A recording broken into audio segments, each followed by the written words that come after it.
2 Timothy 3:1, Paul gives Timothy some telltale signs, some clues of the last days, the end times.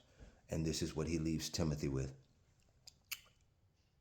But realize this. He says, understand this, Timothy, that in the last days, difficult times will come. Now, when Paul speaks of these difficult times, I don't believe he's talking about the economy so much. But I believe he's talking about difficulty with people within the man's heart, because we know in the last days, love will grow cold, right? And I also believe that because verse 2, he says, for people. So when he says, for difficult times will come, the next thing out of his mouth, he says, verse 2, for people will be lovers of self. Self-love will be on the rise. People will see themselves as numero uno. Life will be about me, my, and I. Whatever makes me happy, whatever makes me content, whatever brings me joy, that's what I'm going to do. Life is all about me. Self-love will be pushed. People will also be lovers of money. People will be in love with the dollar bill to a point where God is not their provider.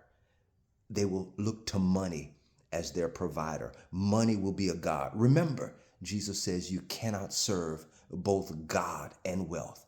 That's Matthew 6:24. So idolatry will rise to a level as I've never seen before. And I believe we're here today. Lovers of money, boastful, arrogant, slanderers, disobedient to parents, ungrateful, unholy. Family, there will be this push against holiness. People will not want to hear anything about living a holy life, a godly lifestyle. Unholiness will rule and reign like never before. We're here now. Unholy, unloving, irreconcilable, malicious gossips, without self-control, brutal, haters of good. Verse 4, treacherous, reckless, conceited, lovers of pleasure rather than lovers of God. Check this out. Holding to a form of godliness, although they have denied its power. Avoid such people. Paul tells Timothy to avoid such people as these who hold to a form of godliness. They seem to have a veneer. They seem to have an appearance, a shape, a look,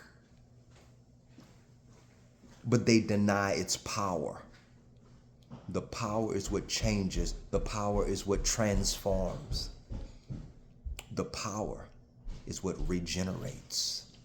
Amen. These are just a few telltale signs of the last days. Stay vigilant. Be ready. Stay alert, saints. Amen.